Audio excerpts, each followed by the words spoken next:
Ahora sí.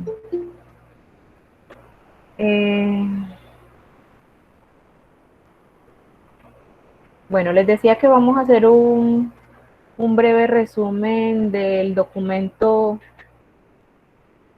que algunos de ustedes tuvieron la oportunidad de leer el día sábado. Se titula La democracia. Entonces, el autor al inicio del documento nos plantea varias preguntas. Esas varias preguntas corresponden con lo que entraríamos a caracterizar como una democracia. Dentro de estas preguntas fundamentales que incluye Robert Dahl en este documento están, ya les voy a mencionar, permítame, le voy dando ingreso a las personas.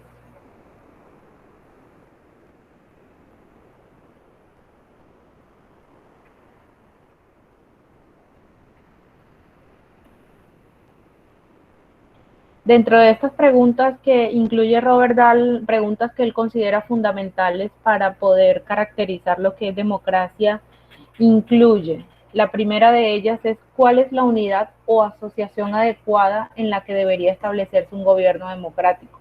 Un pueblo, una ciudad, un país, una sociedad comercial, una universidad o una organización internacional o todos ellos. Es la primera pregunta y a lo largo del texto intenta responder a esa pregunta. O bueno, digamos que hay respuestas a esa misma pregunta en diferentes condiciones de acuerdo a la temporalidad y de acuerdo a la evolución de la democracia en diferentes periodos digamos, de la historia de la humanidad. La segunda pregunta que se hace Robert Dahl es, dada una asociación adecuada, con asociación, Robert Dahl se refiere a cuál es la unidad geográfico-política en la cual debería establecerse una democracia.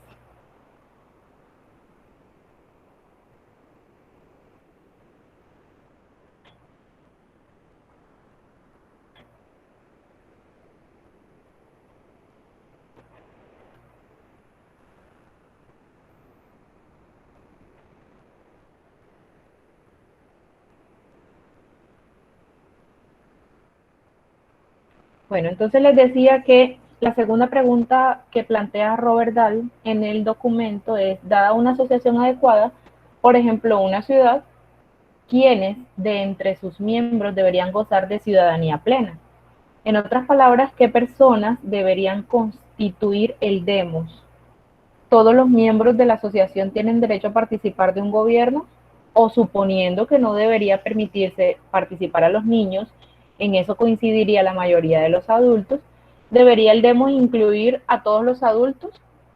Si incluye únicamente un subconjunto de la población adulta, ¿cuán pequeño puede ser el subconjunto para que la asociación no deje de ser una democracia y se torne en algo diferente, como una aristocracia, que es el gobierno de los mejores, aristos, o una oligarquía que correspondería al gobierno de unos pocos? La tercera pregunta fundamental para Robert Dahl es, asumiendo que existe una asociación apropiada y un demos adecuado, ¿cómo han de gobernar los ciudadanos? ¿Qué organizaciones o instituciones políticas necesitarán? ¿Diferirán estas instituciones en los grupos, en los diferentes tipos de asociaciones, por ejemplo, un pueblo pequeño o un país extenso? La cuarta pregunta es, cuando los ciudadanos estén divididos en torno a alguna cuestión, como sucederá con cierta frecuencia, ¿qué opiniones deberán prevalecer y qué circunstancias? ¿Debería prevalecer siempre la mayoría o en ocasiones las minorías deberían estar facultadas para bloquear o imponerse sobre el gobierno de las mayorías? La quinta pregunta es, si lo común es que prevalezca una mayoría, ¿qué habrá de constituir una mayoría adecuada? ¿Una mayoría de todos los ciudadanos? ¿Una mayoría de los votantes? Una mayoría adecuada debería comprender a grupos o asociaciones de ciudadanos como por ejemplo, perdón, como por ejemplo grupos hereditarios o asociaciones territoriales o a ciudadanos individuales? Sexta pregunta es, estas preguntas presuponen una respuesta adecuada a una sexta pregunta aún mucho más importante. ¿Por qué debería regir el pueblo, entre comillas? ¿Acaso la democracia es realmente mejor que la aristocracia y la monarquía? Tal vez, como sostiene Platón en su República, en su libro La República, el mejor gobierno sería aquel liderado por una minoría de las personas mejor calificadas, como una aristocracia de reyes filósofos, y qué razones podrían darse para demostrar que la visión de Platón es errónea. La séptima y última pregunta fundamental es, ninguna asociación podría mantener durante mucho tiempo un gobierno democrático si una mayoría del demos o una mayoría del gobierno creyera que existiese alguna otra forma de gobierno mejor. Entonces, una condición mínima para la existencia continuada de una democracia radica en que una proporción sustancial, tanto del demos como del liderazgo, crea que el gobierno popular es mejor que cualquier alternativa factible. ¿Qué condiciones, además de esta, favorecen la persistencia de la democracia? ¿Qué condiciones la perjudican? ¿Qué hace que algunas democracias hayan logrado perdurar incluso a través de periodos de crisis severas, mientras tanto otras han colapsado? Preguntas fundamentales, según Robert Dahl, para poder discutir a lo largo de esta clase. Entonces, empezamos con lo que corresponde con instituciones democráticas. Digamos que durante la antigüedad, el tipo de asociación que prevaleció, el tipo de asociación me refiero a unidad geográfico-política, fue la tribu o la ciudad-estado. Entonces, la forma de democracia en estas tribus o ciudad-estado era muy pequeños para adecuar algún tipo de democracia por asamblea. ¿Sí? Digamos que la unidad era demasiado pequeña como para constituir una asamblea o algún tipo de forma democrática. Luego, en el siglo XVIII, se estableció que la asociación adecuada para la democracia sería el Estado-nación o el país. Y durante esta época, durante el siglo XVIII, se pasó de la democracia directa a la democracia representativa. Y posteriormente, en el siglo XX, se pasa de limitar el derecho de participación a una minoría escasa a casi todos los adultos. Permítanme, quien acaba de ingresar es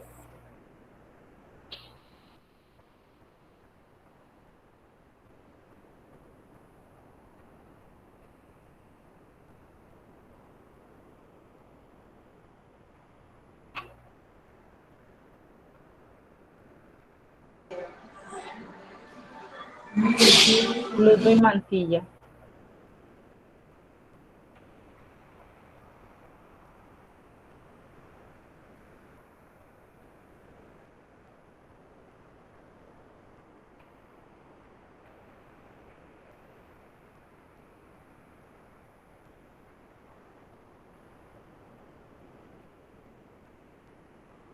Entonces, a grosso modo, tenemos estos tres tipos de,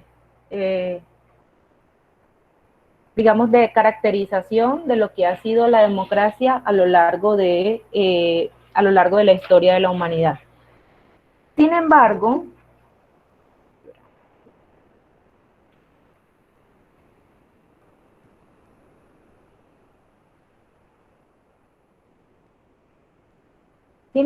y contrario a lo que muchos de nosotros creen, la democracia no data ni de Grecia ni de Roma, sino desde la antigüedad existían formas prehistóricas de democracia. Y con eso quiero ser clara porque no corresponde con la caracterización de democracia como lo conocemos en la actualidad, sino que son formas prehistóricas de democracia. El gobierno democrático existió en varias regiones del mundo antes de finales del siglo V antes de Cristo. La democracia surge de manera natural, entre comillas, por favor, en cualquier grupo delimitado, como una tribu, como se los mencionaba anteriormente, como una tribu, siempre que el grupo sea lo suficientemente independiente de otros grupos como para poder manejar sus propios asuntos. Hay varias hipótesis que sugieren que la democracia rigió incluso durante los miles de años en que los seres humanos vivieron de la caza y de la copia.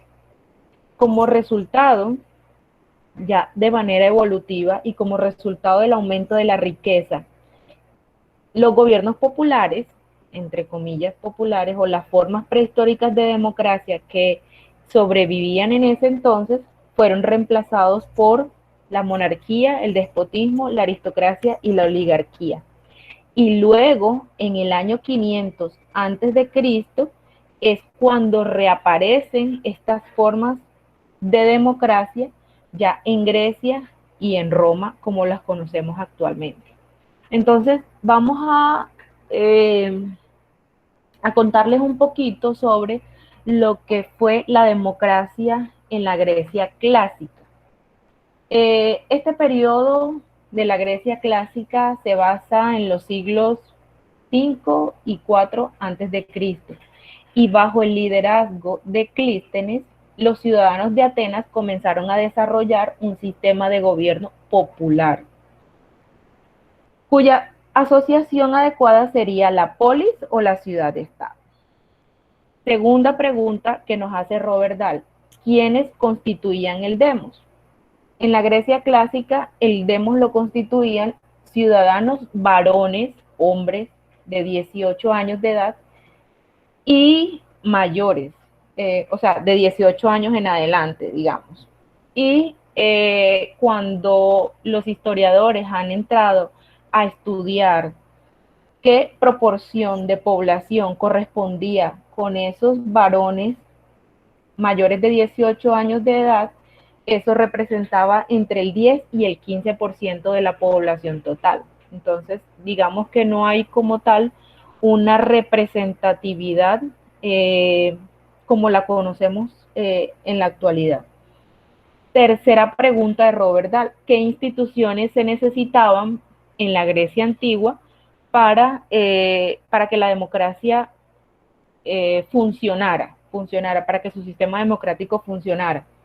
El primero y el centro de toda la democracia era la asamblea, que se reunía una vez por semana y las decisiones se tomaban por medio del voto de la mayoría. La segunda institución que necesitaron en la Grecia antigua eran los tribunales populares, que tenían poderes ilimitados y estaba compuesto por jurados elegidos por sorteo de una reserva de ciudadanos mayores de 30 años de edad. Luego, en el año 146 a.C., la democracia ateniense se extinguió por los conquistadores romanos.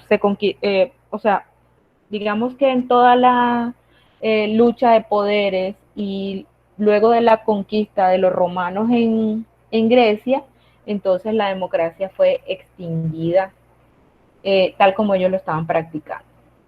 Entonces, ya que empezamos a hablar de Roma, retomemos Roma, la República Romana. Aproximadamente en la misma época en que se desarrolló la democracia en Grecia, también se instauró la democracia, bueno, ellos le llamaban república, se instaura en la península itálica, más específicamente en Roma, la república. Los romanos denominaron a su sistema república, que significa cosa o asunto público, es decir, la cosa que pertenecía al pueblo romano. Primero, ¿quiénes eran el demos? El demos era la ciudadanía, era otorgada mediante la naturalización y la manumisión de esclavos. Y la segunda, que pregunta de Robert Dahl, es ¿qué instituciones funcionaron para que la democracia se instituyera? Y instituyeron un senado y 4 asambleas. Las asambleas eran denominadas comitia y se votaban por unidades de tribus y no por personas. Quiere decir que entre mayor número de votos existía, mayor era la representatividad como tal. Entonces, un voto correspondía a unidades de tribus. Y pasamos luego de estas dos iniciaciones, luego de pasar por los periodos antiguos, la Grecia clásica y la República Romana, pasamos a las repúblicas italianas desde el siglo XII hasta el Renacimiento. El historiador Lauro Martínez supuso que las repúblicas italianas posteriores al colapso del Imperio Romano no fueron democracias en el sentido estricto de la palabra, sino oligarquías constitucionales, así lo denomina este historiador. Y la decadencia económica, la corrupción y las guerras civiles condujeron al debilitamiento de algunos gobiernos republicanos y a su reemplazo por gobiernos autoritarios, sean monarquías o principados. Pero existía un dilema, por llamarlo así, un dilema democrático. ¿Cuál es la diferencia entre ciudad-estado y estado-nación?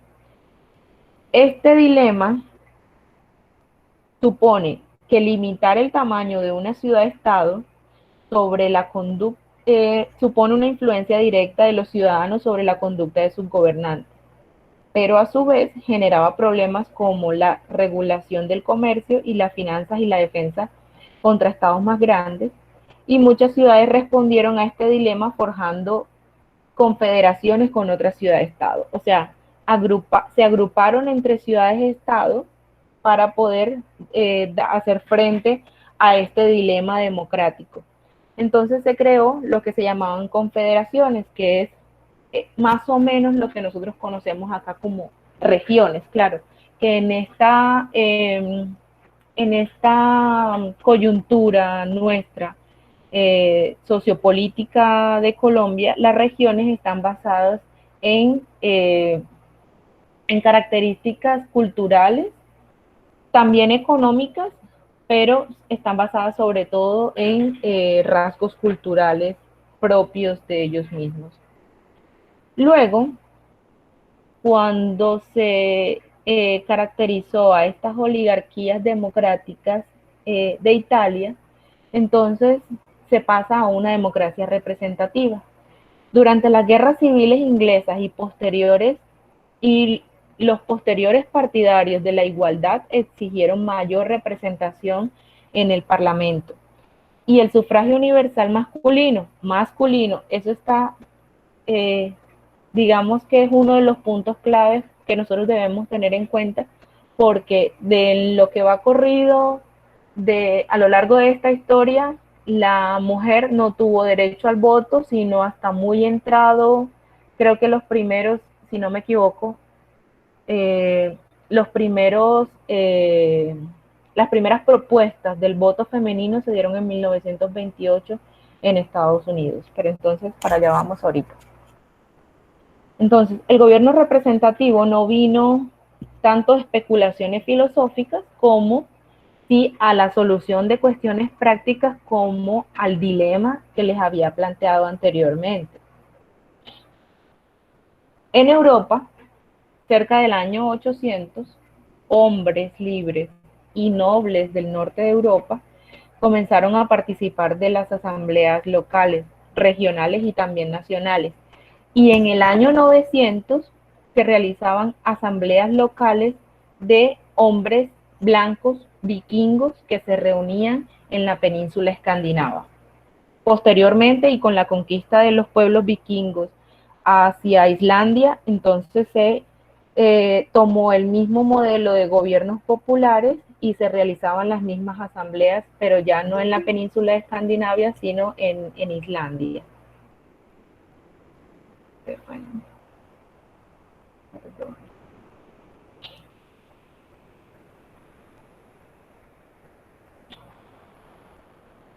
Ya en Inglaterra, el Parlamento inglés surgió para respaldar las políticas y decisiones del monarca, como por ejemplo la recaudación de ingresos, hasta evolucionar a un órgano legislativo.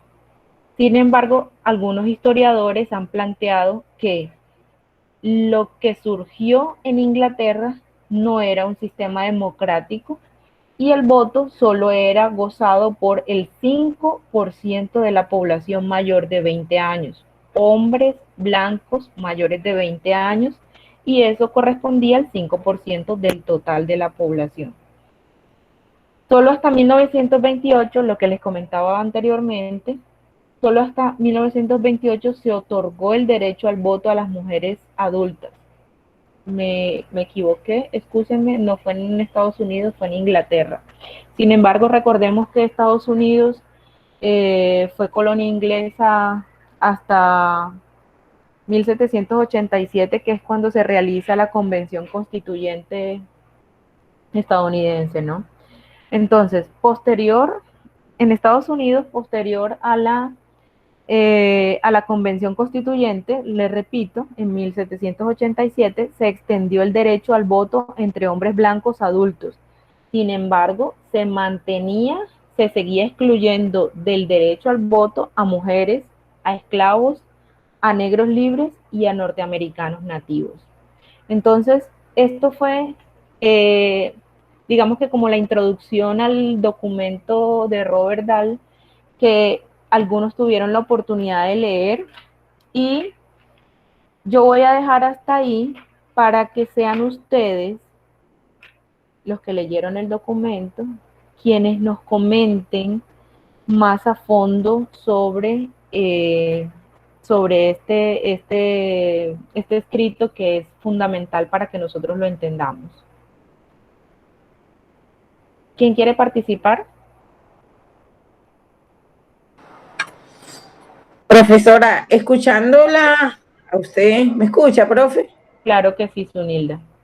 Leyendo un poco el documento que usted nos proyectó y su explicación allí, entiendo yo pues que el proceso de democracia ha sido escalado desde el inicio de la humanidad. Desde que se inicia la humanidad, se inicia el proceso por construir el proceso de democracia. A razón de que siempre desde las hordas se nombraba un jefe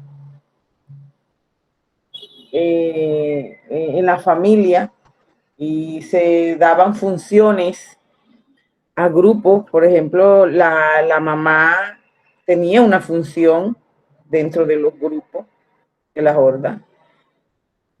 Y quiero resaltar que el inicio de la humanidad le da una importancia a la mujer, no reconociendo la paternidad en los hijos. Se reconocía solamente a la madre, a razón de que en esas épocas de poca civilización no se tenía el concepto claro de pareja.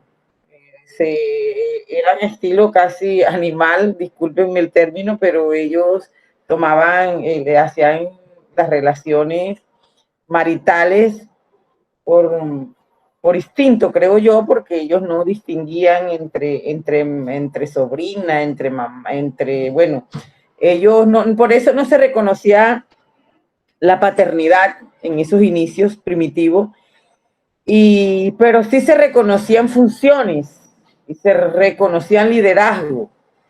Y leyendo su texto me doy cuenta que la democracia viene en un proceso de evolución, en un proceso que se fue perfeccionando a la medida de las necesidades de organización de los pueblos y de las civilizaciones, después de la colonización de los países, de los continentes, para la reorganización de los pueblos. Se generaba y se fue sintiendo la necesidad de democratizar las funciones para organizaciones administrativas, de familia, y ir buscando el equilibrio de la sociedad, se generaba la necesidad de la democracia y la participación después, porque siempre en los inicios se dio la verticalidad de los poderes, si así se puede llamar, o de las funciones, pero siempre se necesitó la participación ciudadana, y a través de eso se fue generando el concepto de democracia, y que hoy las bases de la democracia que existe se toman de ese proceso desde los primitivos. Es mi opinión, pues, para no repetir lo que dice el texto. Gracias, Unilda. ¿Quién más nos tiene un aporte?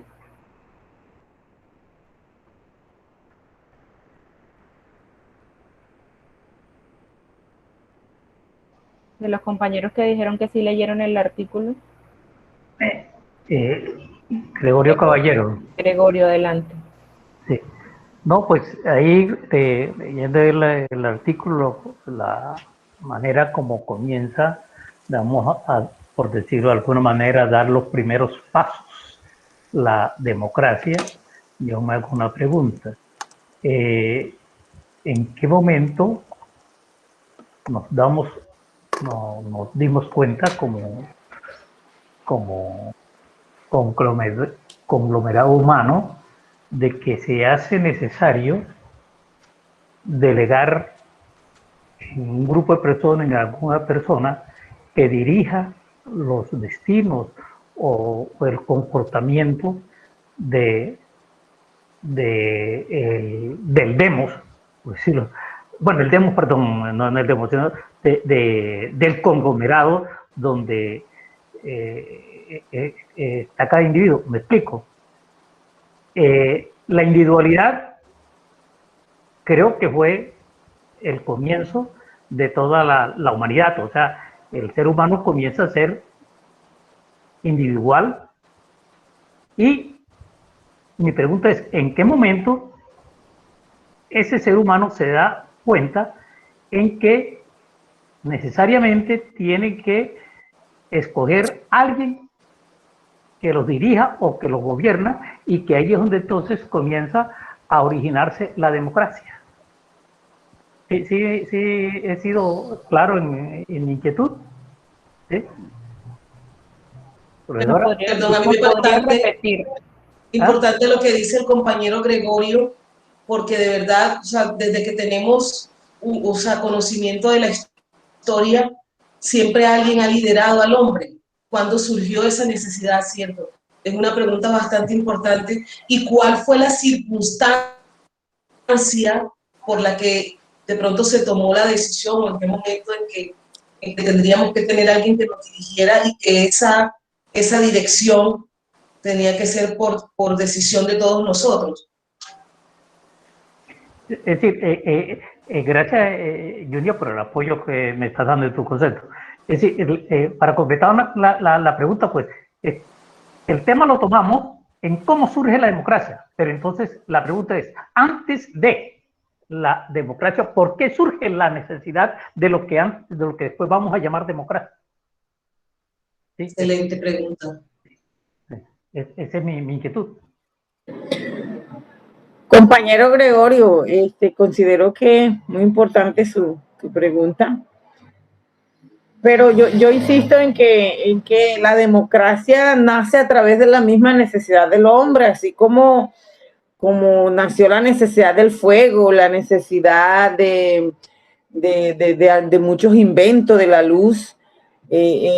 Siempre el hombre ha venido buscando el equilibrio social.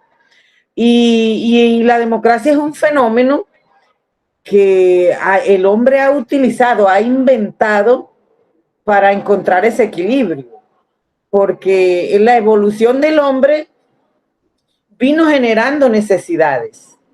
Y si bien el hombre, con su gran inteligencia individual y su inteligencia social, ha construido formas y maneras de organizarse, de organizarnos y organizar como tal los procesos de vida, como es el de elegir personas o poner personas a mandar, porque nosotros hemos vivido en una sociedad donde un grupo manda y otros son mandados, y así estamos. Y así estamos en la actualidad. Y desde el inicio, haciendo recorrido por la evolución de la civilización del hombre, uno se encuentra que siempre hubo alguien que mandaba a los demás. Entonces, en ese orden de ideas, se fue construyendo ese proceso de los que mandan y los mandados, y eso incluso hay otros términos que dicen los dominantes y los dominados, y todavía estamos así. Y eso ha sido, y fíjese que todavía estamos luchando. O los gobernantes y los gobernados. O los gobernantes y los gobernados. De acuerdo. Entonces, en ese proceso es donde uno ve que le colocaron el término democracia, y todavía la democracia no está perfecta, la democracia todavía tiene sus vacíos, y que de ahí las crisis políticas a nivel mundial, diría yo, que no hay una democracia perfecta todavía, que algunos países se han acercado a una democracia donde todos son beneficiarios, porque es que la democracia es imperfecta, así como la utilizamos en este momento, en este contexto. Yo analizo que la democracia es como imperfecta, porque si hay uno favorecido más que otro, no hay una democracia perfecta. Entonces no se ha encontrado todavía el equilibrio a la sociedad en ese tema de gobernantes y gobernados, como dice la compañera Junia. Y estamos nosotros, bueno, buscándole el origen y las causas para poder nosotros fomentar, que es a lo que yo apunto, y de pronto estar en este diplomado, después de haber hecho un doctorado en ciencias políticas, es porque no encuentro, o sea, necesito más para poder entender los procesos de democracia. Y de esta manera, pues, agradecerle a la profesora y a Fuerza Ciudadana que nos está dando esta oportunidad, que tenemos que aprovecharla, entre otras cosas, porque del debate que nosotros hagamos aquí nos van a quedar unos conocimientos y vamos a entender de mejor manera ese proceso de democracia, que es un término amplio, es un término complejo de explicar y de aplicar, pero que vamos en construcción de esa perfección de la democracia. Gracias. Justamente, Zunilda, y tratando de darle respuesta a la inquietud del señor Gregorio, nosotros nosotros debemos comprender primero que la democracia es una construcción social. No hay democracia sin sociedad y no hay sociedad sin democracia. Primero es Perfecto, profesora. Es una construcción social, y además le aporto algo que tú nos acabas de mencionar, Zunilda, y es justamente que la democracia como construcción social es una institución inacabada. Entonces, nosotros no podríamos hablar de democracia, incluso hay algunos autores, entre ellos Robert Dahl, Amartya Sen y Tocqueville, que nos mencionan, donde dice que la democracia no es el mejor gobierno, no es el mejor sistema de gobierno, sin embargo, supera las expectativas de los anteriores sistemas de gobierno, como las monarquías, los principados, las oligarquías. Entonces, digamos que de todos es el mejor. Es como cuando, no deberíamos hacer esto, pero es lo que encontramos en los municipios, que nosotros no votamos por el mejor candidato, sino votamos por el menos malo. Entonces, de todos los sistemas de gobierno existentes en la historia, a lo largo de la historia de la humanidad, la democracia es el mejor. Entonces, le dejo la palabra a Yuranis y luego a Humberto Mendieta. Muchas gracias, profesora. No, pues yo quería decir que me atrevería a pensar que, así como usted menciona, que la democracia es una construcción social, pues digamos que podría decirse que tiene sus inicios en el momento en que como comunidades o como comunidad nos comenzamos a dar cuenta o las primeras comunidades empiezan a dar cuenta de esa diferenciación entre lo público y lo privado, ¿no? En esos elementos que son lo público y lo privado, y pues ahí comienza como a gestarse esa idea del oikos y de la eclesia que pues que más adelante terminan como dialogando para llegar al ágora, que viene siendo como ese espacio pues en el que logran como ponerse de acuerdo los intereses públicos y los intereses privados. Y pues quería traer como un análisis interesante que hace también Zygmunt Bauman, en el que menciona que cada vez se hace más imperfecta esa democracia a razón de que la sociedad cada vez se hace más líquida porque la línea que diferencia lo público y lo privado se hace cada vez más difusa, ¿no? Entonces, todos los temas que van a la agenda pública cada vez se hacen, o sea, ya no hay una clara diferenciación entre qué es lo privado y qué es lo público. Entonces, pues nada, quería como traer esas dos ideas a la discusión. Gracias. Muchas gracias, Yurani. Muy valioso tu aporte con Zygmunt Bauman y las sociedades líquidas. Humberto. Gracias, profesora. Muy buenas noches a usted y a todos. La anotación que usted hizo sobre el número de personas que participan en una democracia, pues creo que lo planteó como inquietud y algunos compañeros dijeron algunas cosas que yo refutaría en parte. Pues la democracia no necesita que todo el mundo gobierne, precisamente para eso están los filtros electorales, imperfectos o no. Y la democracia como modelo es el mejor modelo creado. Es imperfecto, pero no obedece a la imperfección de la democracia, sino a la imperfección de las sociedades. Si uno mira sociedades europeas con mucho más tiempo de experiencia en lo que se denomina civilización y establecimiento, tienen democracias casi perfectas, porque además tienen resueltos muchos de los problemas que los terceros mundos o los países en vías de desarrollo, como eufemísticamente se les llaman, tenemos o carecemos de esos beneficios y de esas libertades, inclusive fundamentales, que tienen algunos países europeos, por ejemplo, los países nórdicos. Ellos tienen unas democracias, inclusive se les denominan eurosocialismo, le denominan a esas democracias perfectas, casi perfectas, donde todo está resuelto.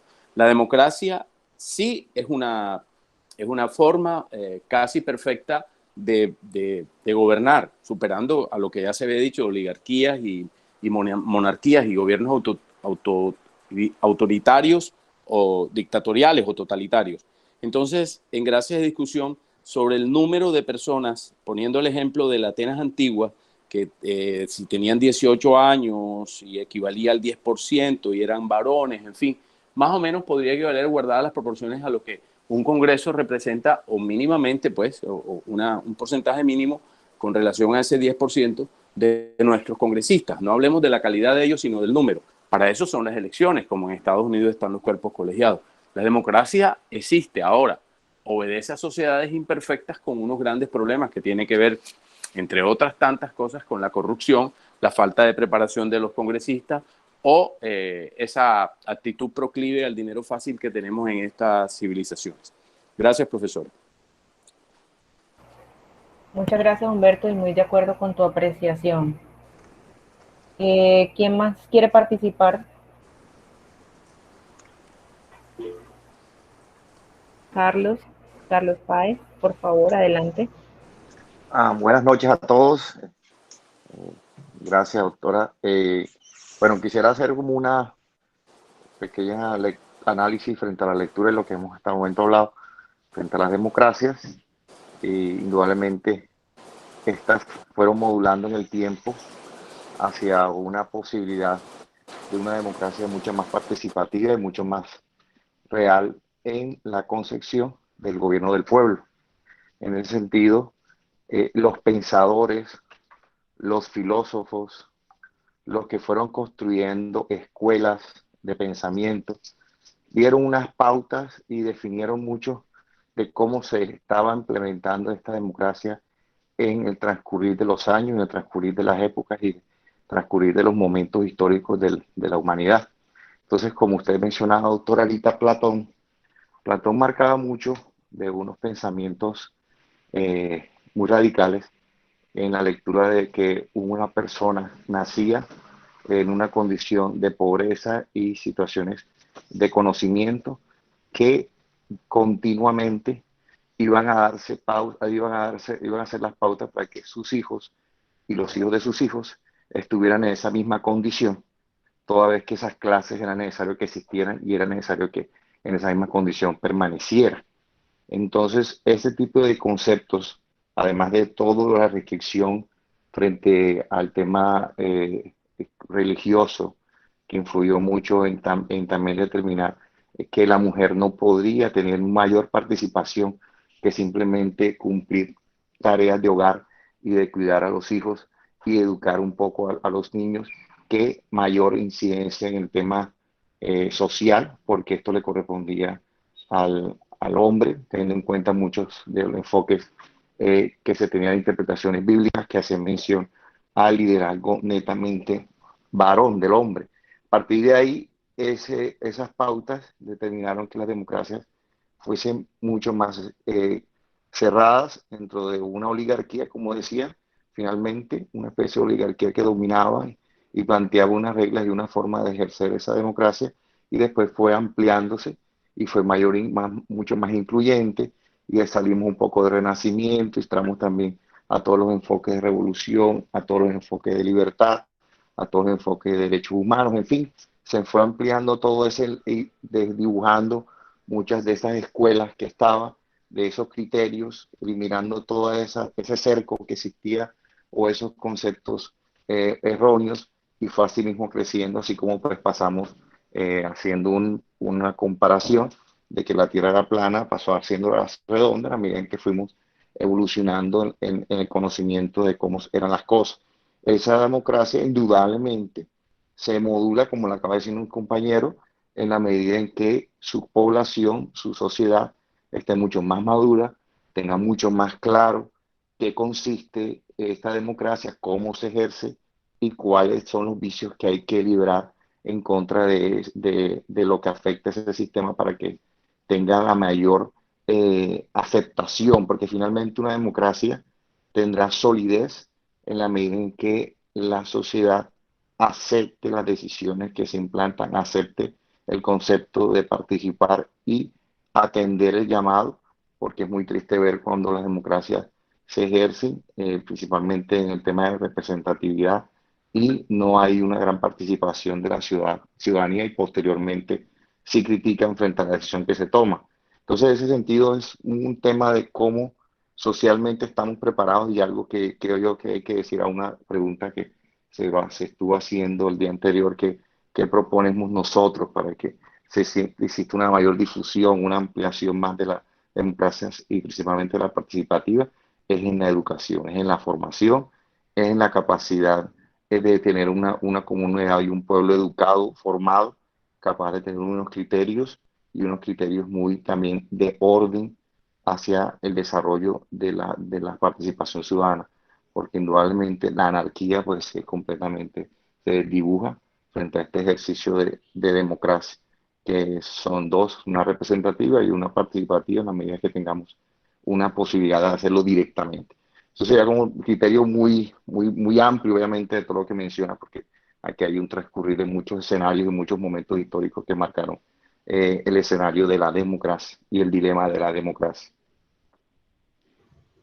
Mil gracias, Carlos, por tu participación y bueno, muy valioso también tus aportes. Profesora, ¿aló? Sí, te escuchamos, Gregorio.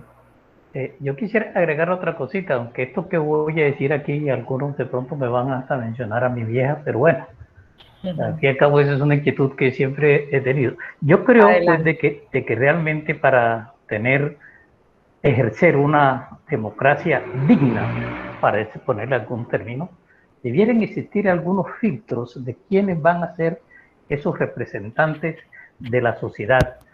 Y es que da terror ver cómo algunos dirigentes que nosotros elegimos, bien sea Senado, Cámara, un simple consejo, tienen o gozan o están dotados de una ignorancia totalmente pasmosa. Yo les voy a contar a usted una anécdota.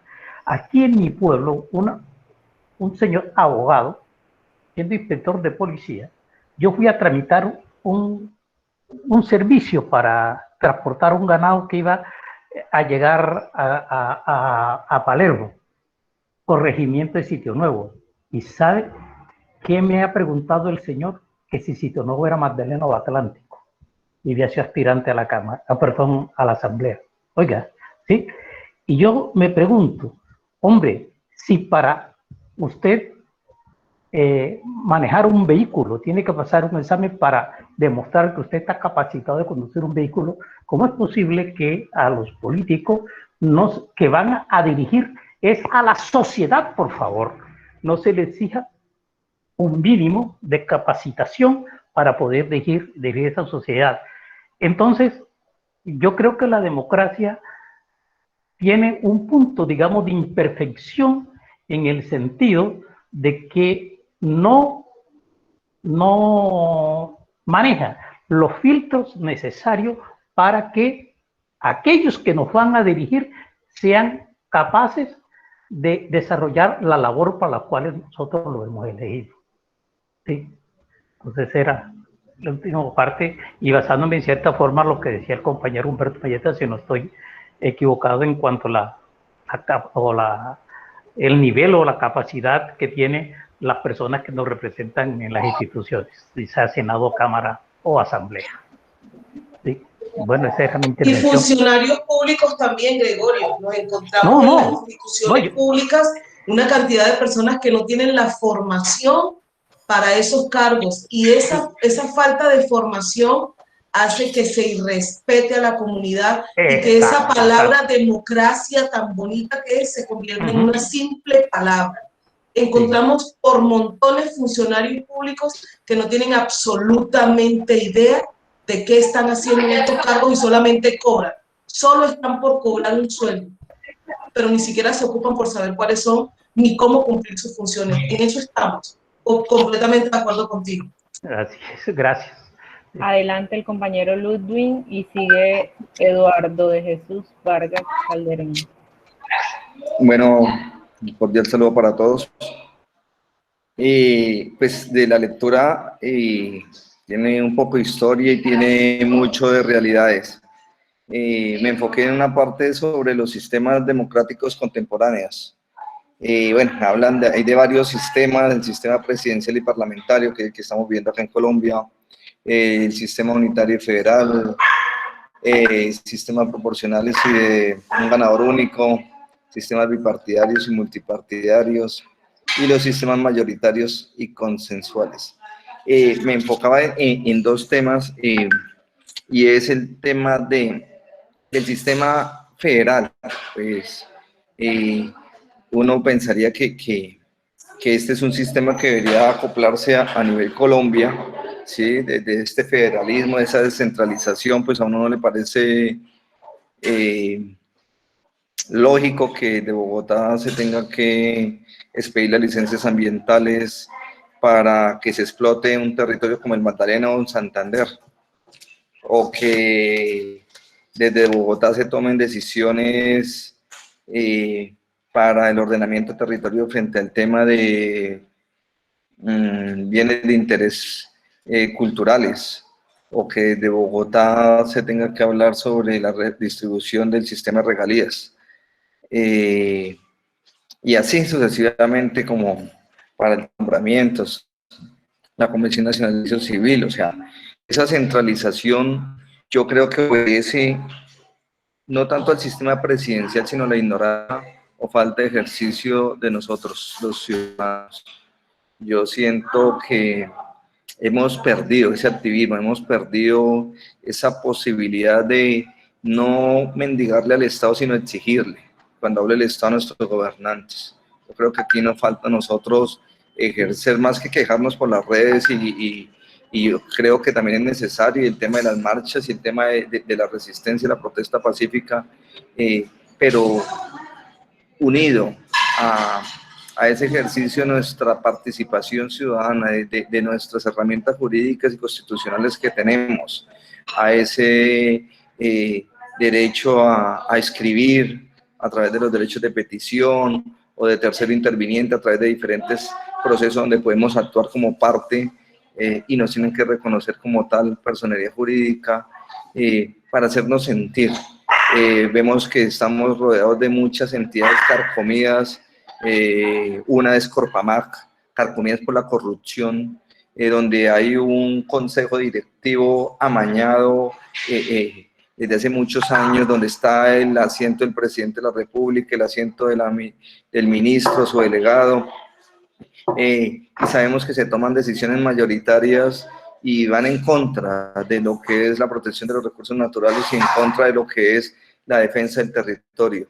Entonces, aquí lo que prima son intereses económicos y yo creo que ahí es donde tenemos que nosotros actuar, denunciar de una forma vehemente, frontal y declarar esas luchas contra todos estos funcionarios que son incompetentes, porque escuchar a los compañeros o esos funcionarios que no tienen esa capacidad o son omisivos o son corruptos por acción o por omisión.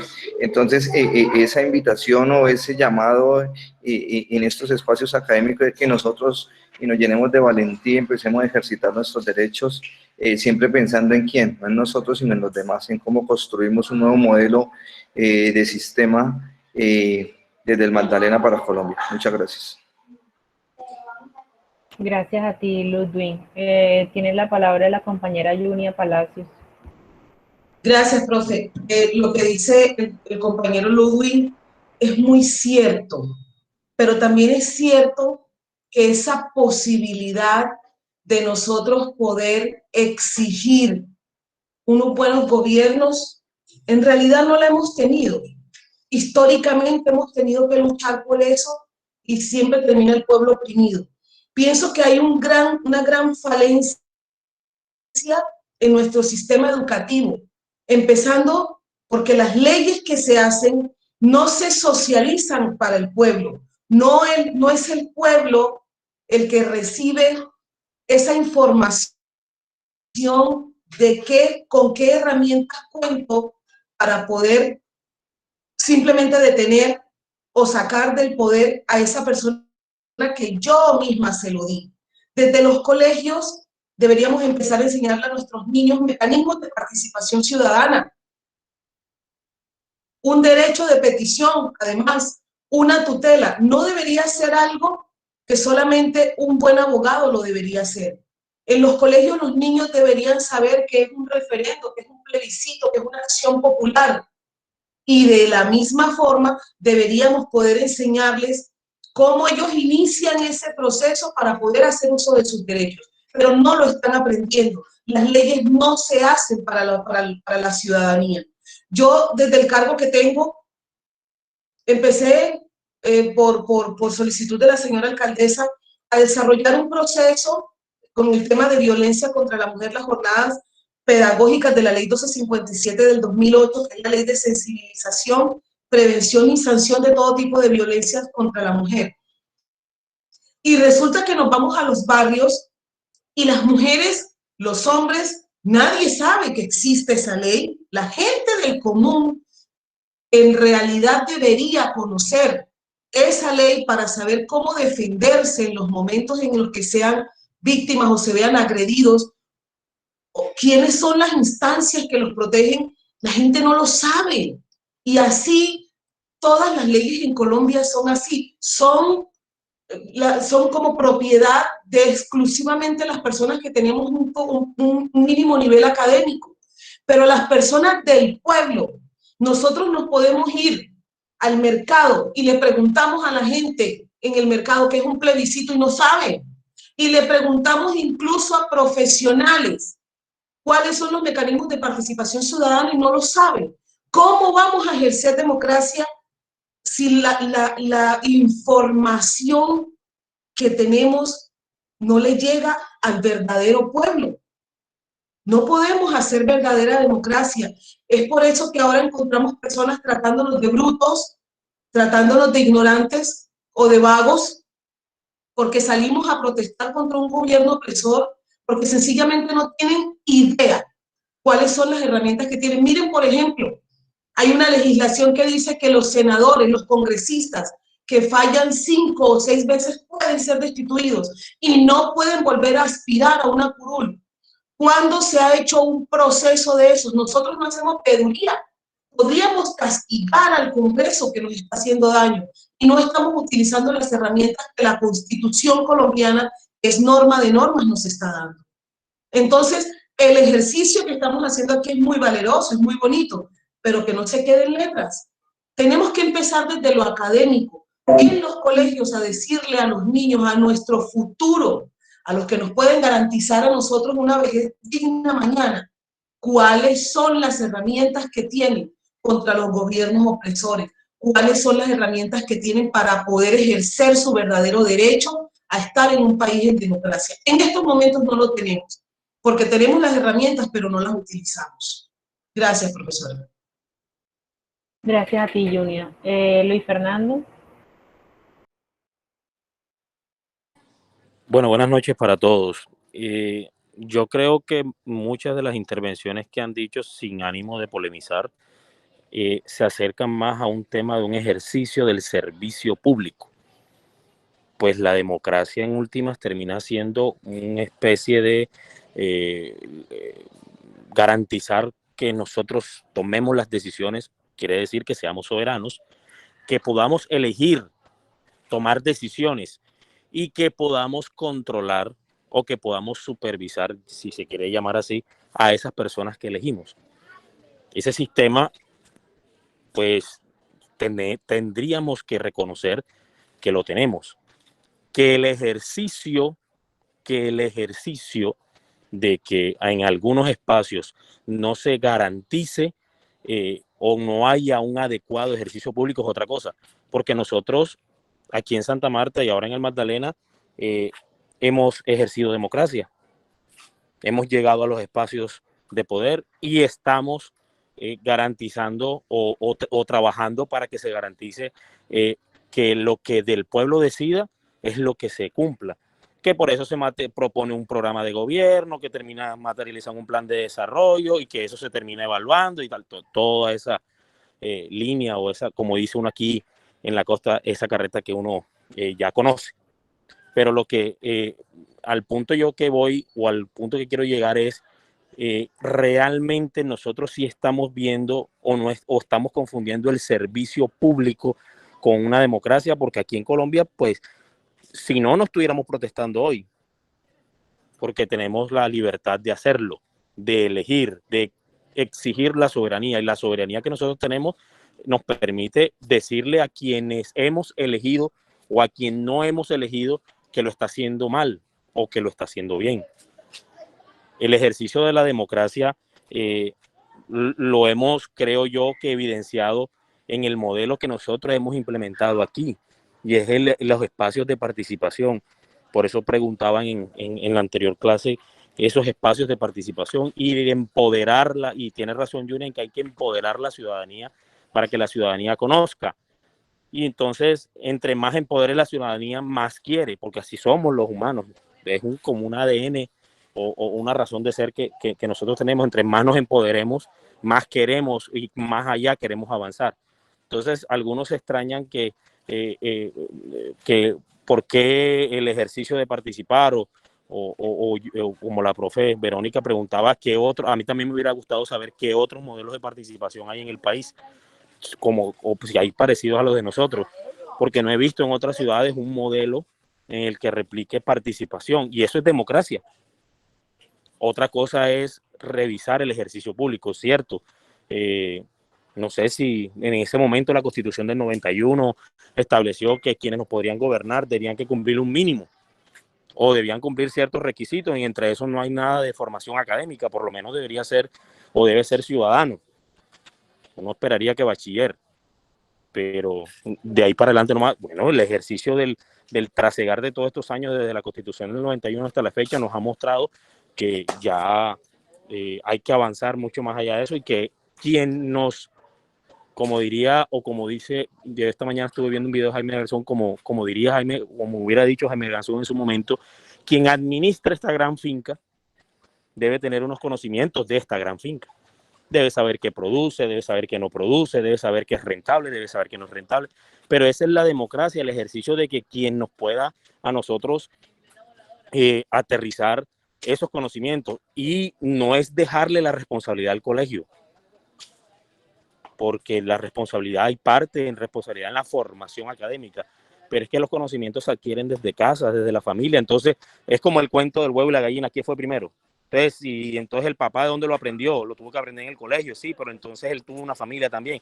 Y ahí nos iremos gastando una discusión. Por eso siempre he dicho que el modelo o este tema de formarnos es un tema tripartito, Estado o gobierno, docencia y familia. No solamente es dejarle a gobierno y colegios el proceso y resuelvan el tema. Entonces yo lo que digo es que buscar o garantizar o que haya un ejercicio democrático en nuestro territorio es que podamos ser soberanos. Soberanos es que haya libertad, que se garanticen esos derechos fundamentales que establecieron o que establecimos en su momento en la Constitución, que podamos elegir, tomar las decisiones soberanamente que nosotros deseemos tomar y que podamos también hacer como estamos haciendo ahora, protestar, o sea, evaluar o exigir a quienes hemos dado o le hemos entregado la facultad de dirigirnos, que pueda poder evaluarlos o poderle decir, ve, por aquí no es, por aquí no hay, o por allá tampoco es, o este es el camino, o si tiene que recomponerlo. Gracias, profe. Gracias a ti, Luis, por tu apreciación. Humberto y luego Junior. Gracias, profesora. Una anotación pertinente a propósito de lo que acaba de decir el compañero, me parece muy adecuado, sobre la pregunta y la discusión real, porque es que a veces las participaciones, con todo respeto, se bifurcan por otros caminos, porque a veces parece que hubiese un discurso come candela propiciando otra discusión. Estamos en una democracia, aquí hay libertad de prensa, aquí hay libertad de opinión, que es una democracia imperfecta. Creo que debíamos mirar más qué son los gobiernos totalitarios, tanto de izquierda como de derecha, el régimen estalinista y sus purgas, Cuba con la admiración que produce Fidel Castro y todo eso. Bueno, quienes no lo conocen saben que había espía por cuadra, como en el régimen estalinista. Y lo mismo pasó con Pinochet en Chile. Hay testimonios de Miguel Litín, el gran director de cine, y de otros personajes, y de todos los chilenos que salieron huyendo y que luego no regresaron o regresaron escondidos porque no había democracia, derecha e izquierda. Nosotros vivimos una democracia imperfecta, pero la tenemos. De hecho, tenemos elecciones. Imperfectas, pero tenemos elecciones. Y miren, pueden ser imperfectas, pero en este departamento elegimos a un gobernador que no compra votos, que es atípico, es políticamente incorrecto desde el punto de vista de lo que se le llama políticamente correcto, que está fuera del establecimiento, que es progresista, pero salió elegido. Entonces sí, algo sí funciona y hay un despertar. Esa es mi anotación. Gracias, profesora. Gracias, Humberto. Junior. Ya, profe, ya yo hice mi intervención, solo no había bajado la mano. Muchísimas gracias. Ok. Julio Gómez nos quiere aportar.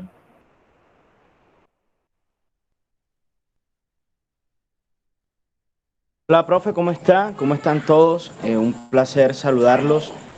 Profe, más que un aporte, lo que quiero es que nos hagamos también es una pregunta, y la pregunta es: ¿qué estamos haciendo nosotros para fomentar la democracia en nuestro país? Porque muchas veces solamente nos dedicamos a criticar y a criticar y a decir, disculpen, y a decir qué hace falta, pero ¿qué hacemos nosotros para eso?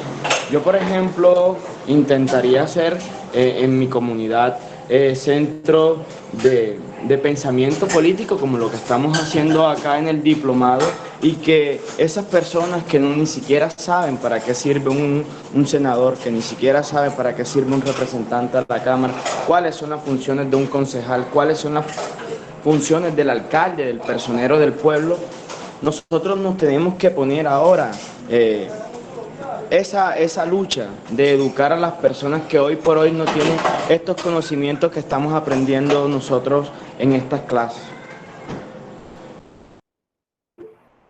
Gracias, Julio. Profe, ¿me permite? Claro que sí, Zunilda, adelante.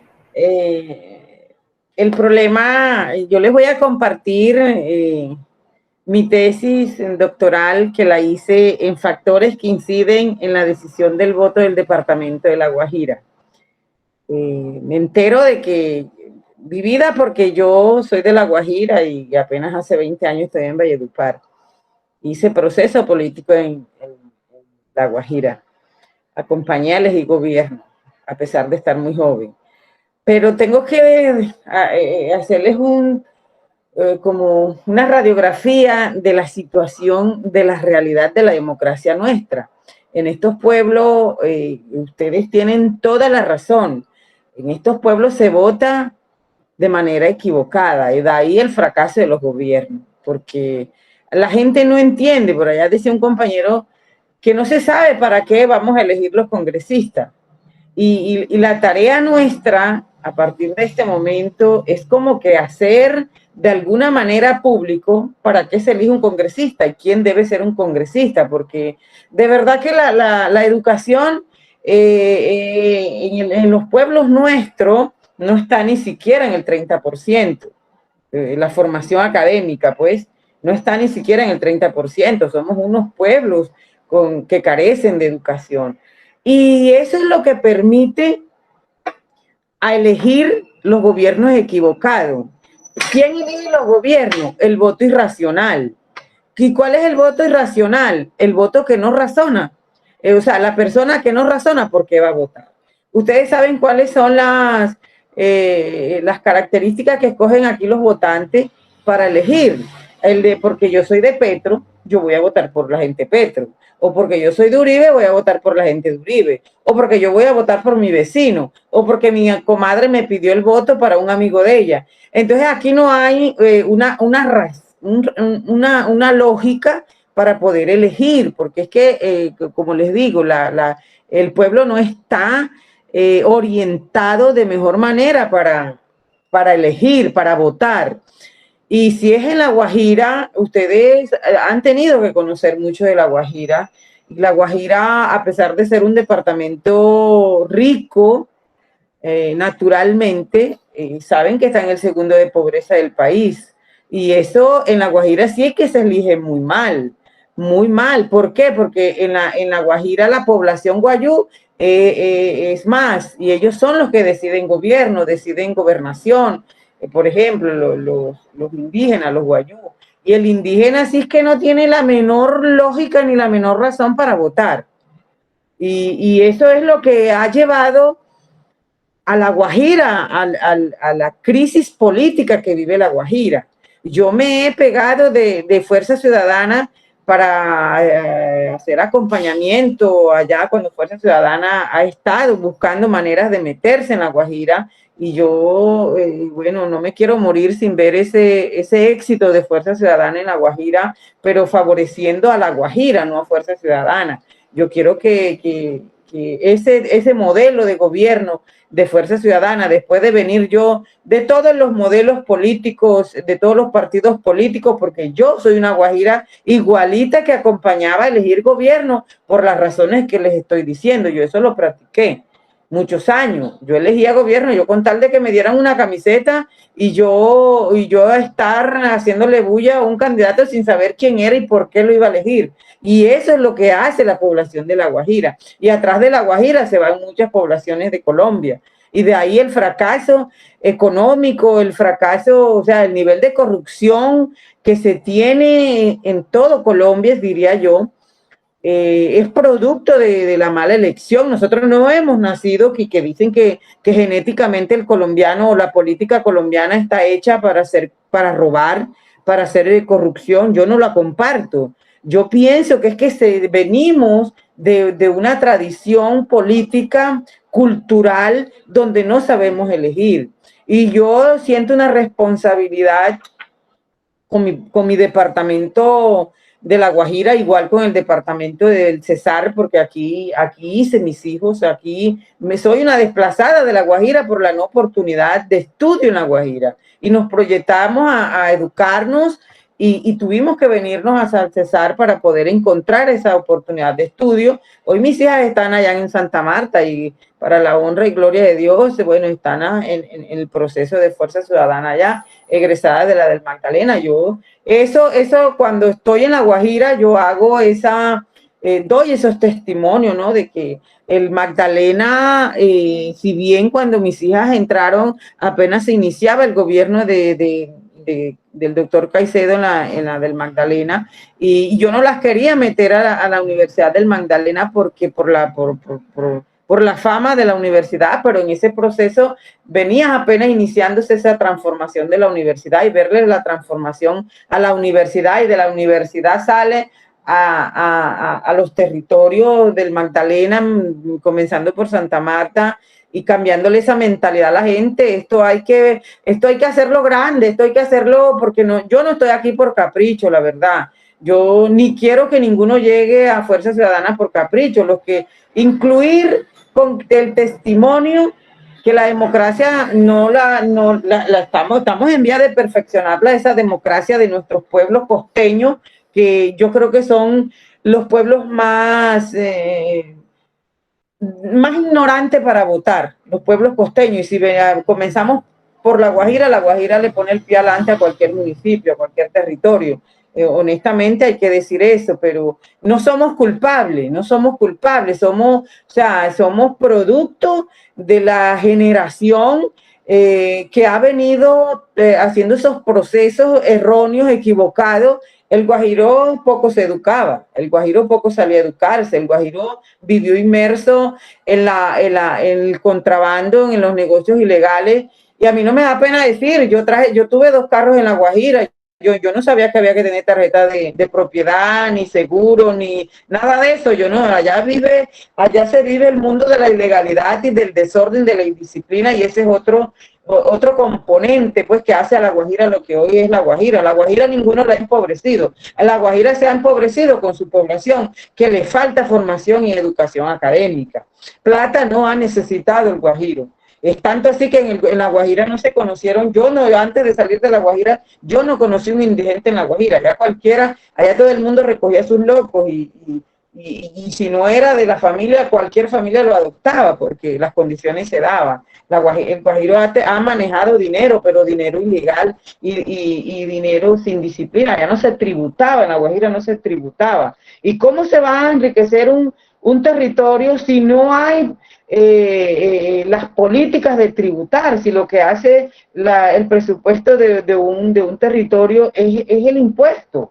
Es el impuesto, y Estados Unidos, porque en Estados Unidos se paga impuesto por todo, pero ese impuesto es reinvertido en la calidad de vida de los estadounidenses. Aquí no, aquí en La Guajira yo más, porque conozco allá, hice mi proceso de tesis doctoral, allá hice una investigación muy rigurosa en cuanto a eso. Y sé que la pobreza de La Guajira no es culpable ningún presidente, es culpable el mismo pueblo que actúa de manera incorrecta. ¿Cuál es la tarea y cuál es el compromiso y la responsabilidad de los que hemos podido quitarnos la venda y salir y ver otro mundo y otra manera diferente de vivir? Es eso, como que proyectar.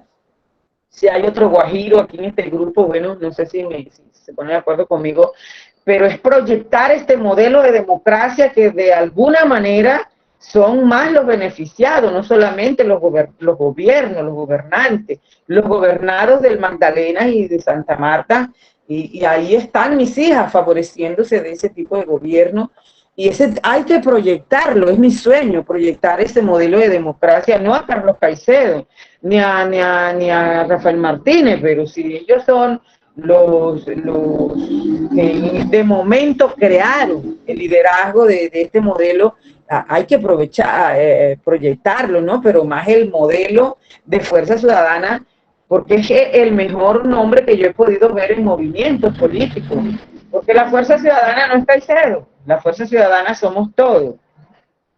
Entonces, bueno, no alargarme tanto porque es mucho lo que tengo que hablar frente a eso, y mis afanes que tengo de ver la injusticia que hay en mi territorio, de ver las formas incorrectas. Yo soy sanjuanera y viví en Fonseca a partir de la juventud, de la adolescencia, y ver en este momento que tienen endiosado a un alcalde que le quitaron la credencial, y el pueblo hizo un duelo porque le quitaron la credencial al alcalde y se la quitaron en derecho porque estaba inhabilitado para hacerse elegir, y el pueblo está inconforme, y entonces toman ese enfrentamiento con los otros candidatos porque creen que fueron los otros candidatos que hicieron para que en derecho se le quitara la credencial al alcalde. Les tengo que decir que no era la mejor carta de presentación para esa alcaldía.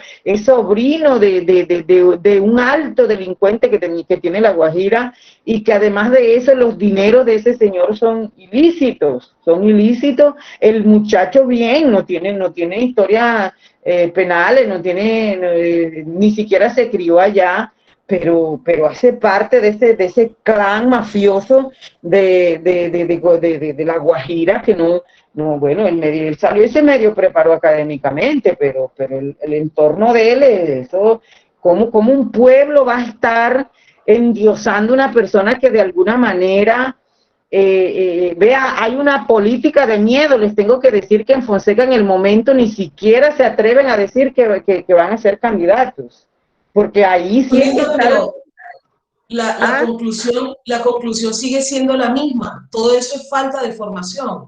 La conclusión, lo que ha dicho Julio, lo que ha dicho Luis Fernando, lo que dices tú, lo que dice Gregorio, al final todos hemos terminado diciendo lo mismo. Lo que necesitamos es que la población tenga formación para poder hacer parte de la política. De acuerdo. Es lo más difícil allí, es lo más difícil. Gracias, compañera. Gracias, profesora. Cuando coge el tema no me quiero callar. Gracias, Sonilda. Sonilda, por favor, quiero anotar un dato anecdótico. Algo breve. La Guajira es el único departamento que ha dado el lujo de que un nativo de allá posesionó como a 3 o 4 presidentes y fue presidente del Senado, que fue Eduardo Bucheve Ochoa. Sí, claro. Eso. Posesionó como 3 presidentes porque por orden alfabético siempre perseguía el Senado en su primera sesión. ¿Sí? Vea, pues, en esa época yo no conocía la política, pero ¿sí? Esas son historias de La Guajira. Sí, señor. Así es. David nos quería decir algo. Sí, Verónica, con respecto, creo que el compañero Pinzón algo comentó sobre lo importante es conocer inicialmente también el manejo del Estado. Ya, ¿por qué? Porque yo que recorro a veces casi todo el departamento, conociendo el Estado sería lo importante también para todos los tipos de poblaciones, ya que una de las cosas importantes, sabrían quién es el responsable de cada acción en el Estado. En este caso, los entes territoriales. Porque como es posible que en los municipios todavía le achacan algunas responsabilidades directamente al gobierno de turno, o sea, a la gobernación, y muy a sabiendas de que esa responsabilidad directamente suponiendo en Invías, Cor Magdalena, de la responsabilidad directamente de cada municipio.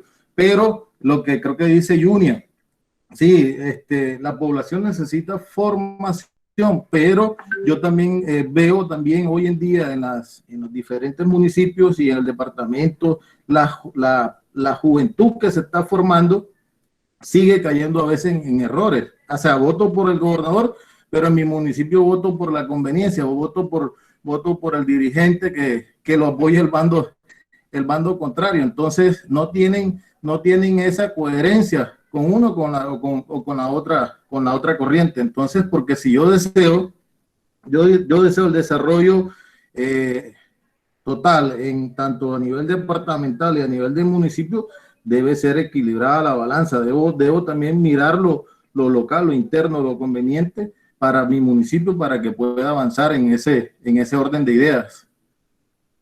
David, pero es que esa es la democracia.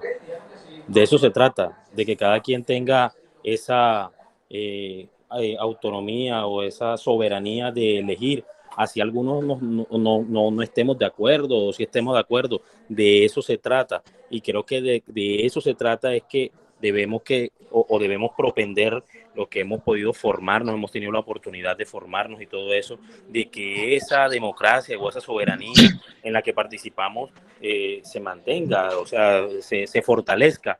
Está bien que debe armonizarse, y hay unas cosas de la Constitución que, bueno, se han modificado, otras están ahí como letra muerta que hay que despertar. Vuelvo y digo, Junia tiene razón en que debemos formarnos en ese instrumento, en ese librito que se llama Constitución del 91, para poder conocer muchas de las cosas y muchos de los procesos que hay en el país. Eso, las competencias, toda la estructura del Estado, los deberes, los derechos, los deberes que tengo como ciudadano, los derechos que tengo como ciudadano. Pero la democracia, de eso se trata, de que dentro de las diferencias de pensamiento o de idea que podamos tener, se respete esa soberanía, que podamos elegir con base en esos conocimientos. La señora Sonilda ahorita decía de La Guajira, ha elegido mucho tiempo. Ellos han elegido y podrán ser responsables o no responsables del tema, o se habrán equivocado o ya se ha mostrado que se han equivocado, pero lo han hecho en democracia. Lo han hecho, ellos así les hayan comprado.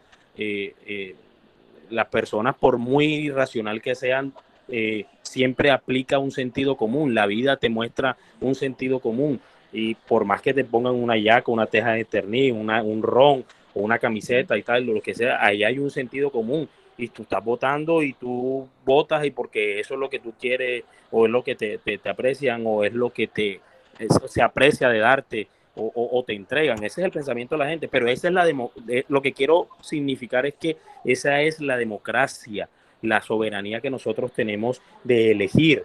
Ahora, que el ejercicio del servicio público haya sido por varias décadas o en varios territorios mal direccionada o mal ejecutada o mal realizada, ese es otro tema. Y nosotros los que hemos tenido la oportunidad de ejercer el servicio público, tenemos la obligación, es mi forma de ver, de no equivocar y tener que decirle a la ciudadanía que yo estoy aquí es porque esa democracia permitió que estuviéramos aquí, y entonces como esa democracia permitió que estuviéramos aquí, yo estoy al servicio de ese público.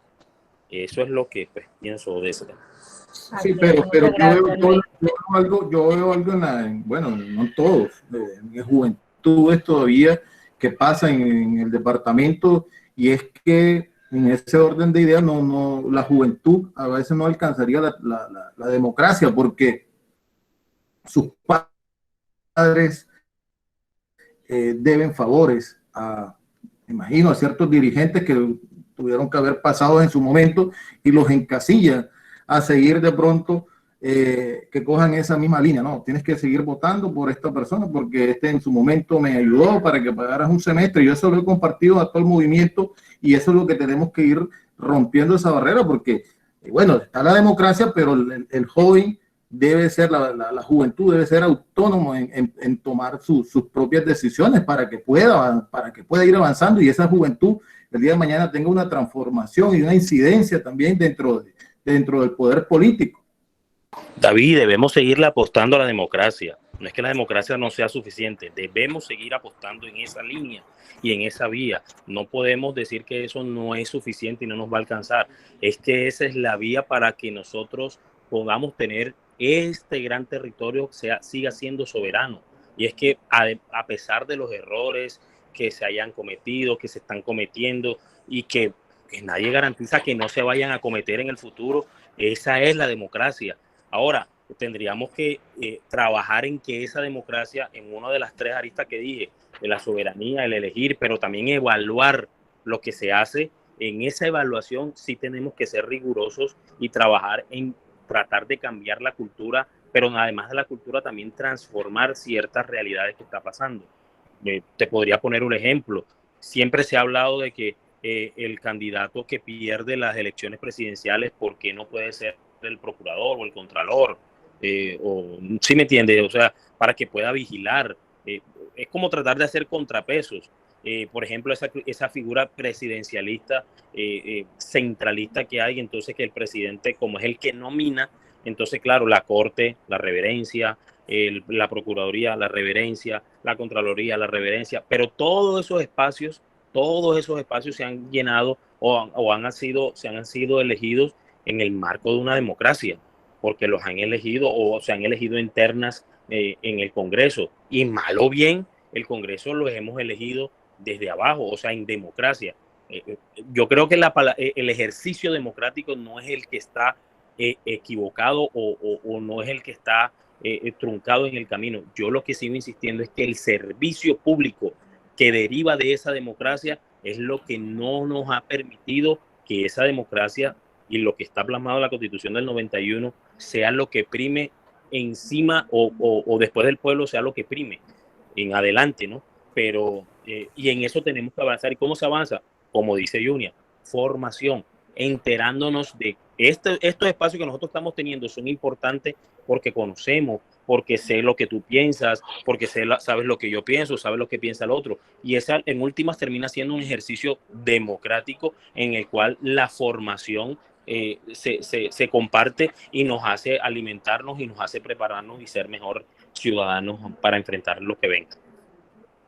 Compañeros, finalizamos la discusión con los aportes del compañero Carlos Páez, que ha estado levantando la mano hace ratito. Gracias, profesora, gracias. No, es que quiero que hablemos con ejemplos, porque con ejemplos, así como he escuchado a los compañeros, hay un ejemplo muy relevante que hemos tenido en Santa Marta y en Magdalena, que es parte de esa forma diferente de hacer las cosas en la democracia y en el ejercicio práctico de ese momento que se tiene en un proceso electoral, incluso de un proceso de construcción social, y que de ahí parte la posibilidad de que se rompan los estereotipos que se han fijado mediante corrupción, mediante la compra, mediante la influencia, y que estuvo remando mucho tiempo en el departamento y que sucede mucho todavía en La Guajira y así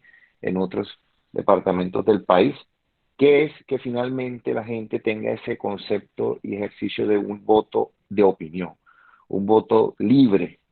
Ese voto libre nace de esa apuesta que esté en la baraja de candidatos que sea y que seguramente en muchos momentos existieron, pero que eran avasallados por la maquinaria. Pero bueno, el ejemplo lo vivimos en Santa Marta y seguramente también se vio en un momento en Bogotá, que la gente votaba de opinión sin que nadie le comprara un solo voto. Lo hicimos en Santa Marta la primera vez, con el doctor Carlos Eduardo Caicedo, donde dejamos por muchos votos de distancia a ese contrincante que simplemente hacía la misma dinámica de comprar. Esa persona que es muy curioso, porque lo que aconteció en ese momento con el doctor Caicedo en el 2011 fue que ese constructor había empeñado todos sus recursos, incluso los recursos de construcciones que tenía en curso y que después no pudo entregar, producto de todo el negocio que ya tenía montado y que ya pues que iba a ganar a punta de dinero. Y el pueblo le cambió la historia a esto, le dio un giro total, y de alguna manera uno dice, pero ¿cómo fue tan fácil? Pues había un pueblo acostumbrado a que le compraba, ¿cómo no ganaron? Pues que se presentó una apuesta libre, una apuesta con ejemplo y con obras, como el doctor Carlos, que viene de la Universidad de Magdalena, y que impulsó claramente la iniciativa que aquí estamos y ustedes deciden y decidieron. Y esa libertad se transmitió también al Magdalena. Yo les digo que personalmente era un momento difícil cuando tuvimos ese espacio con el doctor Caicedo de ser candidato al departamento de Magdalena, porque también teníamos esa gran preocupación de cómo estaba el pueblo magdalenense, pues en una condición de pobreza, una condición de dependencia de la política en el enfoque de cómo podían recibir ese día un dinero para poder subsistir. Entonces uno decía, es complejo romper con ese esquema porque el nivel de necesidades económicas en el departamento son muy altas, y encontramos ese gran riesgo en el momento en que se presenta esa candidatura. Pero mire, nuevamente se rompió ese escenario, se quebrantó esa estructura, 200 años en esa misma dinámica, y ahí se dio ese gran paso significativo donde hubo un voto masivo de opinión que avasalladamente destruyó todo. Mire, yo fui coordinador con mi esposa del municipio de Pueblo Viejo, y es un municipio muy difícil. Incluso el doctor Caicedo no logró superar ahí al contrincante en el municipio, pero mis experiencias son visibles en el sentido de que yo estaba como coordinador y las personas que incluso nos acompañaban en el momento electoral me decían: usted es el coordinador y seguramente usted tiene 100 millones de pesos en su bolso y nos tiene que ayudar porque ustedes son los que financian así los concejales, los candidatos al consejo, que son sus aliados, y usted aquí no se mueve si usted no me da plata, si usted no me arregla el tema de la ropa, de la camisa, del suéter, de no sé qué. Y al mismo tiempo, un momento dado, hasta me amenazaron: me dijeron, le prendo el carro porque usted se está llevando toda la plata que nos pertenece. O sea, tenían en su mente claro de que un candidato a la gobernación tenía que resolverle las elecciones a cada uno de los que eran acompañantes en los procesos electorales del Consejo Municipal del municipio. Y así, obviamente, el contrincante también hacía todas las veces posibles por afectar nuestra imagen y buscar la manera de generarnos temor de no seguir haciendo el ejercicio en el municipio de Pueblo Viejo. Entonces, eso era una estructura que al final uno le decía: mire, yo lo estoy convenciendo a ustedes con ideas, los convenzo con lo que es el cambio de la calidad de vida de sus hijos y de la experiencia que van a vivir, porque la vivimos en Santa Marta y la podemos vivir en el Magdalena. Y así entraba uno a hablar, y me decía nuestro gran compañero Carlos, el esposo de nuestra doctora Verónica, para los payanos, me lo explicaba: Carlos, es duro, te va a costar y te cuesta, y nos ha costado tanto trabajo, porque nosotros acá no estamos resolviendo con dinero extra, estamos resolviendo con nuestra voz, con nuestras ideas. Y entonces enfrentar nuestras ideas a personas que no estaban acostumbrados era una exposición, era realmente una exposición. Y lo enfrentamos y lo hicimos. Entonces, es muy bonito realmente, porque estos ejercicios siente realmente en la práctica el creer más en la democracia, en que es posible, en que es visible, que si lo hicieron realmente países como lo hemos estado estudiando en Europa, que lograron también ese desarrollo, aunque una apuesta progresista gobierne y mantenga un gobierno constantemente, es posible. Y en la ciudad y en el país estamos a las puertas de ese momento, de su suceso, que también desearía profundamente que mi papá estuviera vivo, porque era un hombre muy, muy abierto a todas estas ideas y que siempre me inculcó, y que no la he podido ver, es lamentable, pero estamos en este momento de esas personas que impulsaron esta dinámica y que hoy ya podemos estar a punto de verlo. Muchas gracias, Carlos, por tus aportes. Bueno, terminamos la discusión. Perdóname, doctor, Gregorio, les comento un momentico. Una pregunta. Sí. Perdóname, les comento un momentico porque ya no nos queda mucho tiempo de clases. Entonces, sí, finalizamos la discusión que teníamos con la intervención del compañero Carlos, y quiero comentarles lo siguiente. Todo el grupo 1 acabó de subir a la plataforma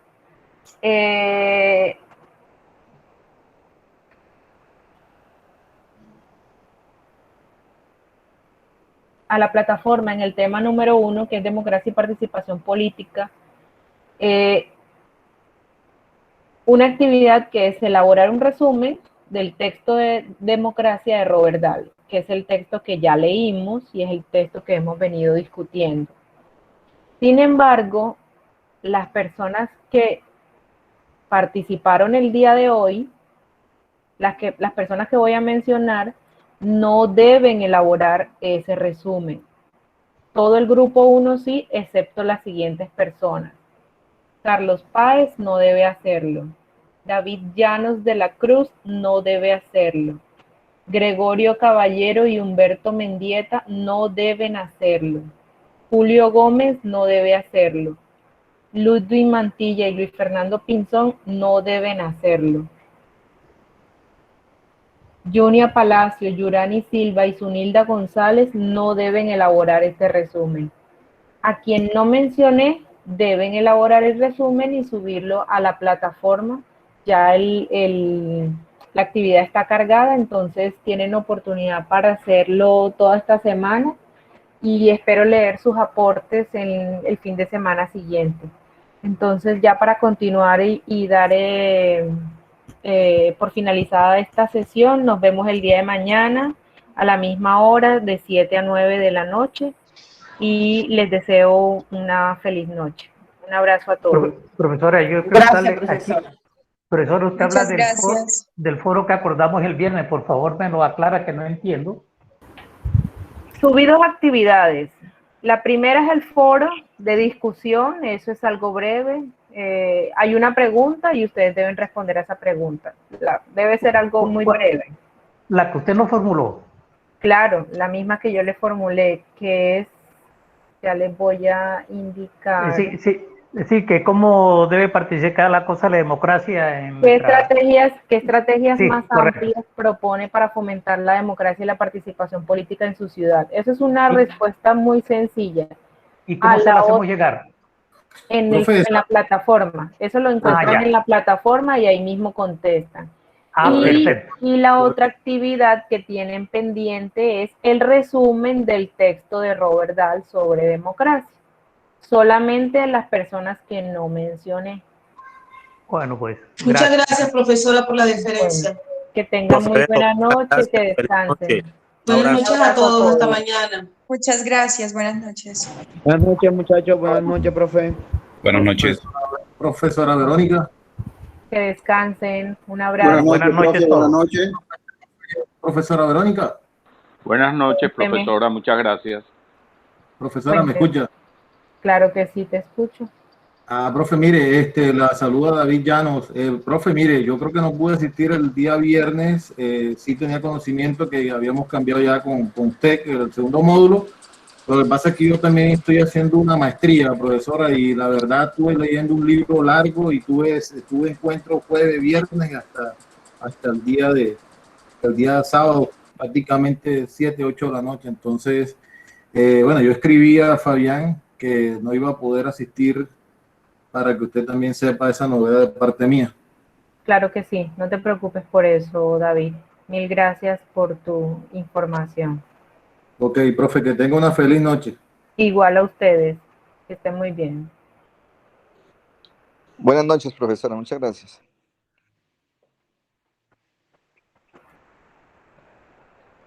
Buenas noches, profe, muchas gracias. Que descansen, hasta luego. Un abrazo, sé feliz.